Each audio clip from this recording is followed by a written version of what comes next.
Buongiorno. Siamo del centro d'architettura di Vicenza.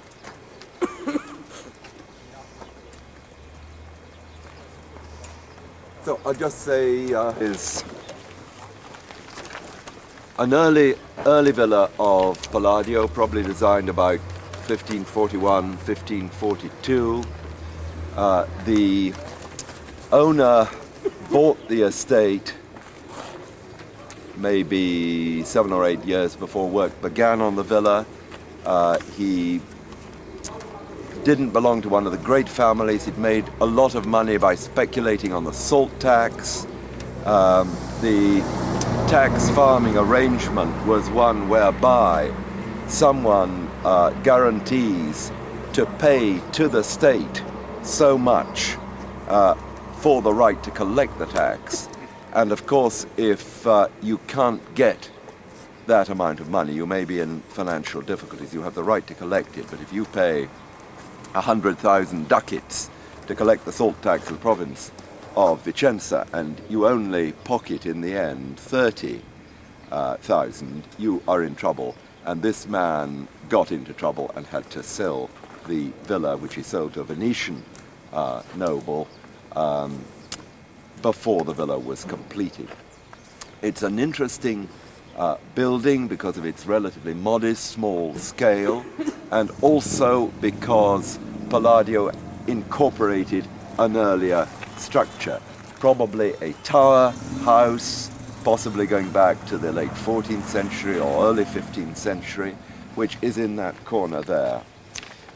The plan, the 18th century plan by Gazotti Scamozzi, is not all that precise.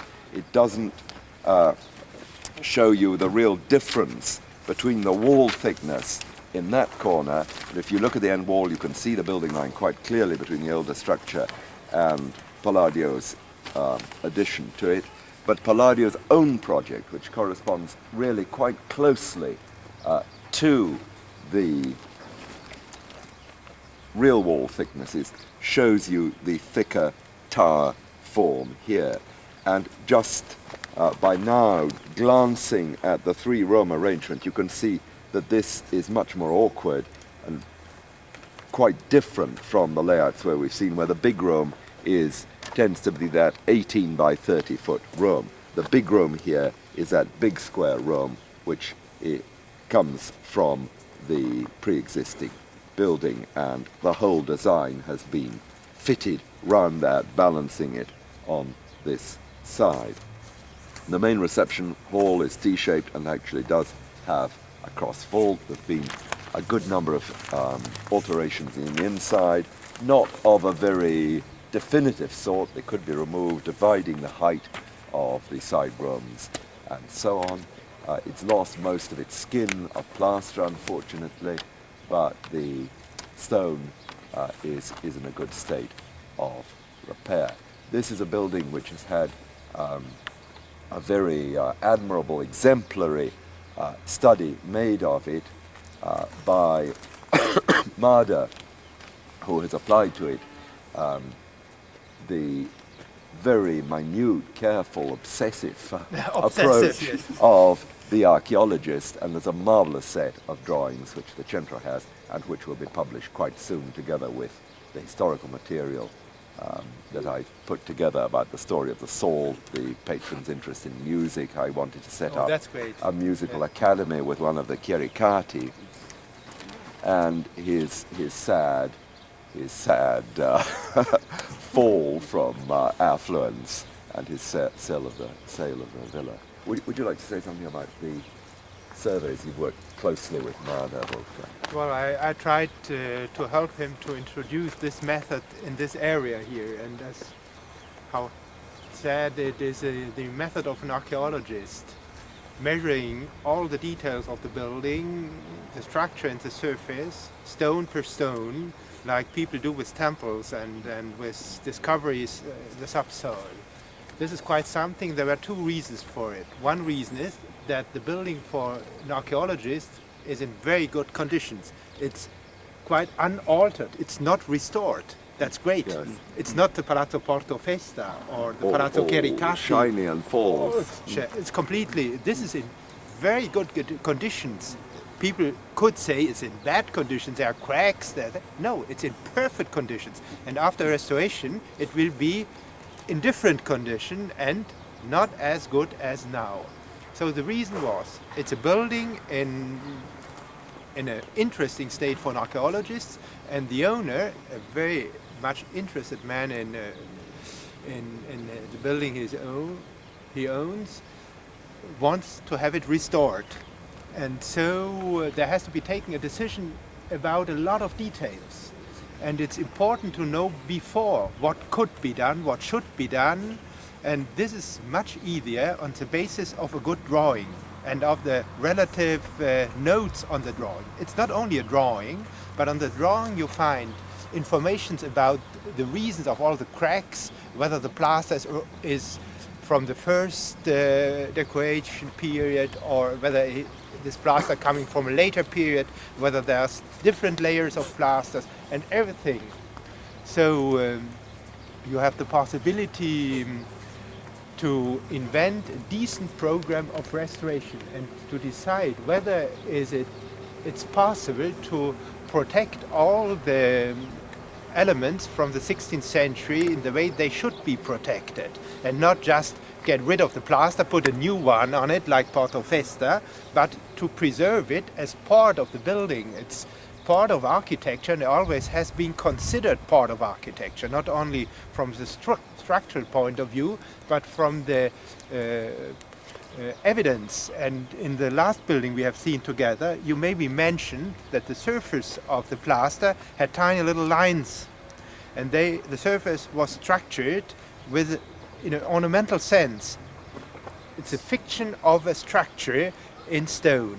And here Mader discovered similar things, and he put them on the drawings, and this creates major problems for the restorer. For the restorer now has to decide what to do, and there are, I wonder whether you are interested in those things. Mm-hmm. Absolutely. It's not, well, there are two possibilities now, or to cover the original plaster and the color scheme with modern plaster, and then you have a building that seems to be new but structurally is a historical building. Or you do what they are doing in Venice at the moment, you repair the plaster.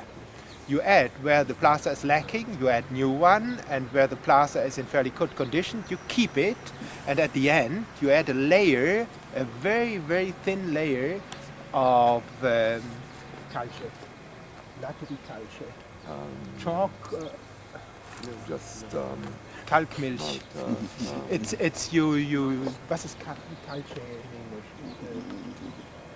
Lime wash. Lime. Yes, lime. Yeah. Your lime milk, Right. what we call it. Just lime milk. You put it over, so the old parts get better.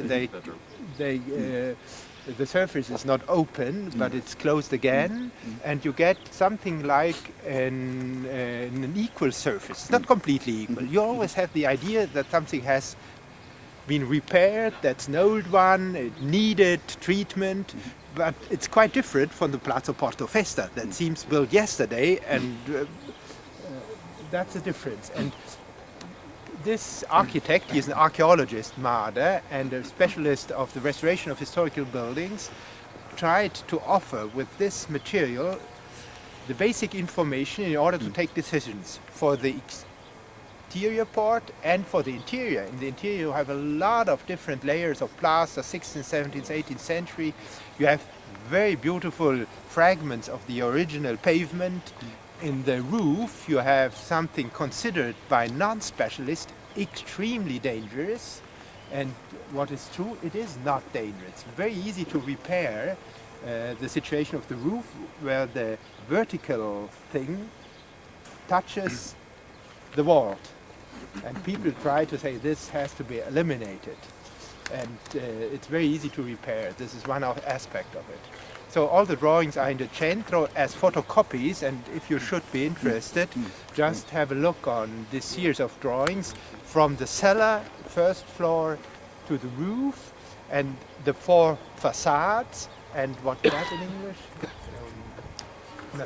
Sections. The sections in the different things with all the descriptions. And what I personally am trying, with the help of my friends here of the board, is to introduce this method for other buildings in order to put everything on a more solid basis and avoid such catastrophic restorations like Porto Festa and others done here and done all over the world, in Germany, I think in England, I hope not in America, but we've done it. Yes, absolutely. So this is, just have a look in the centro and the photocopies, you get an idea of what it is, and going around what's very important, this is the latest aspect of it, you do this research without doing harm to the building. This is the basic point. It would be very easy to open big holes to have a look. This is 100% forbidden.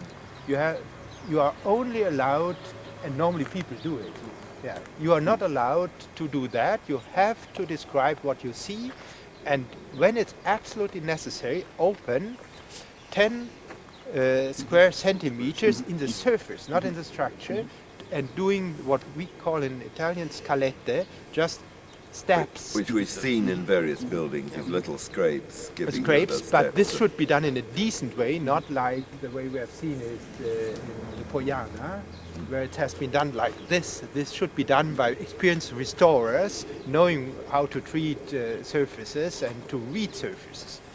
And normally it's not a layer of plaster and a layer of color, another layer of color. Between the layers of colors there are different treatments of surface, and you have to find out whether there were different treatments of surfaces too.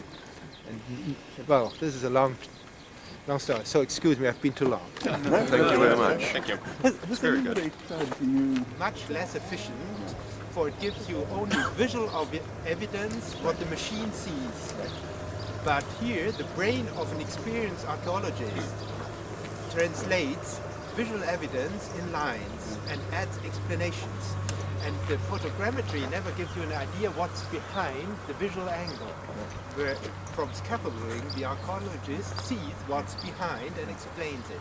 So photogrammetry is a very, very less helpful method, but sometimes you have to use it, or it could be less expensive in order to add where it's necessary all the informations you get as an archaeologist. So you use photogrammetric things. And the third thing was Probably very something important closing up on the central it's door, not only which is measured just going up. stone by stone, but as a starter you put a pentagon around it in order to get all We could the drive the bus through it measurements and up to the related to bottom. reality and not to A zoom. a sum of 4 different facades. So it's precise for a millimeter, and this is quite something. I was thinking something to the side so the general view people could get to it. for medical imaging techniques for making 3-dimensional images of interiors?